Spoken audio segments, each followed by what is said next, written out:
Hey everybody, it's Jason with the Board Game Mechanics, and today we're going to take a look at a game called Life in Reterra.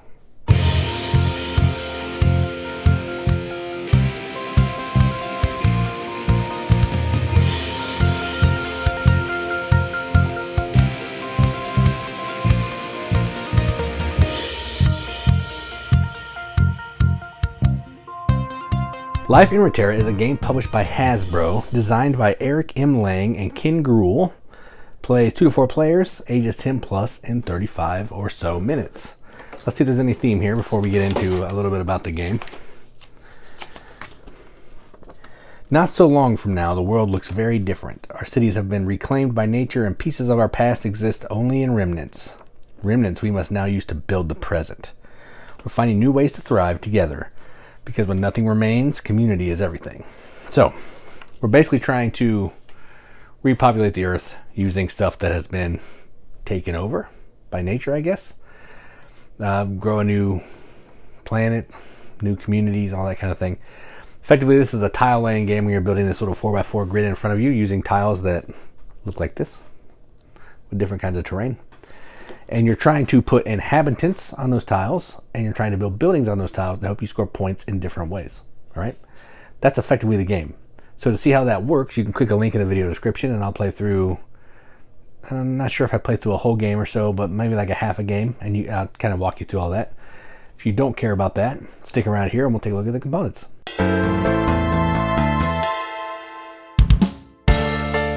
All right, so we are going to take a look at the components for Life in Reterra. First off, this box is pretty fantastic. I like that art, and Eric M. Lang. Who would have thought? Look at that. But that's really fantastic art. I like it quite a bit.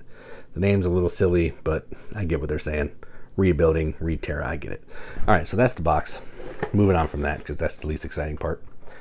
Next, I want to show you some of the components. Then we'll get into the good stuff. So these are the tiles. They're pretty good thickness. Easy to tell the iconography. Even for colorblind purposes, waters have waves. There's like leaves there. It's plain, gray is gray. Pretty easy to tell there. I like the quality.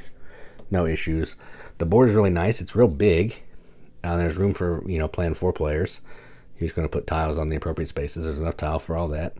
These tiles are kind of thin. They're a lot thinner than the other ones. If you are not gentle with them, they will bend. So just keep that in mind. There's a whole pile of these tiles too. So, tons of replayability with all this tile here. Scorecard is fine. I mean, it's a scorecard.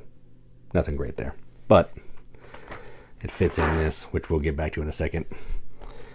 Which is cool. The cards are not bad. They're linen finished. And they're double-sided. They have 2 different kinds of special powers. They're good quality cards, which is surprising for a Hasbro game. So kudos there. And I think that's it in that components that I want to show. Now so this is a Hasbro game. So I'm going to show you some of these containers. These containers came in the game. So these are the individual. I didn't show you these guys. These are the inhabitants. They're cute little wooden dudes.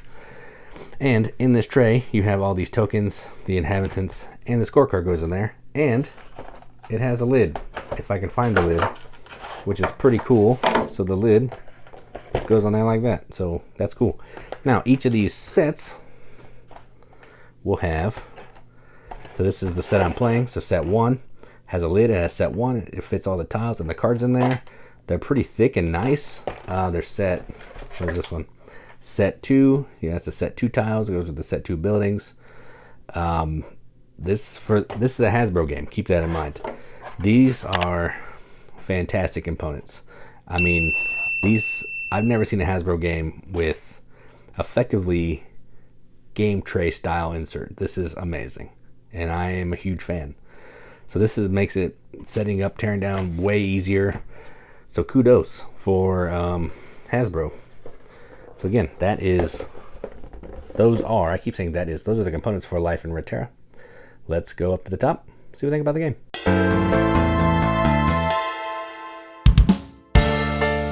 Okay, so Life in Reterra is a really interesting game. It's from a designer that we don't have a ton of games from unless they're co-designs, and that's Eric Lang. I'm a fan of his lighter weight games, Marvel United, The Godfather, Victorian Masterminds. I like those games. Quarriors, they're mid-weight, they're family, probably family games. They're fun. They usually have a co-designer that I think kind of reins him in from his crazy heaviness. And this is a fun game. It's really simple. You're just building a 4x4 grid using, these tiles. And you're trying to put these different kinds of polyomino tiles, buildings, on your board by matching terrain tiles and getting some gears. That's it. You're also trying to get these cool little inhabitants on the tiles to help you score points. Very simple game. Very fast. You're trying to match terrain types, because if you have certain terrain types, you get extra points. The only issue I really have with this is the buildings are not that interesting. I've played through box 1, both sides of the buildings, and they didn't feel that interesting. So, yeah, they are different. They do different things, whether you're using the orange side or the purple side, but they're not that interesting. That's just that one. Maybe 2 and 3 are fine, but box 1, I wanted them to be a little bit more. Second thing is, some of the buildings, I would like the buildings to have some clarification in the rule book. For example, the infirmary says, let me find it. It says, after every turn, you place an inhabitant on the card. Every turn.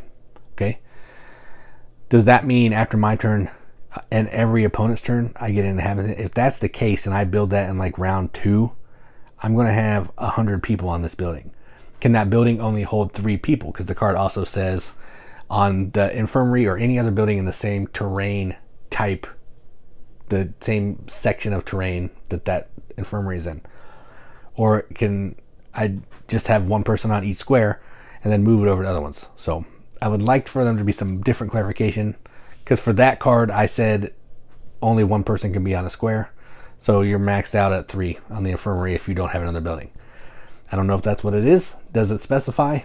So I would like maybe a card breakdown of, just the building can hold 3 people, or this building can have unlimited people. Because the rules say something like that, but it's still not super clear. So maybe just more clarity. But aside from that, I really enjoy this game. I played it with my 10-year-old daughter, and it might be a little bit much for her still. We don't play a ton of games like this yet. We're getting there, but we're just not quite there. This is a little bit, maybe too many rules for her, like the relics and the 4x4 grid and which buildings you can put on what, the building powers. It's got a little bit going on for a 10-year-old, maybe a little too much going on for a 10-year-old. But for adults, this is going to be perfectly like light plus easy medium. Anybody can play this. It's easy to teach. It's easy to play. The actual rules overhead is not that much, and it's enjoyable. So aside from the 2 little things, 2 little nitpicks, I'm going to give this a BGM Accept the Seal. This is going to get a 7 out of 10 on BGG, which is a 3.5 out of 5 wrenches on our arbitrary wrench scale. It means absolutely nothing, but we like to give it the games that we enjoy, and that's what I'm going to do. So that is Life in Reterra from Hasbro. I'm Jason with the Boardgame Mechanics, and as always, keep gaming.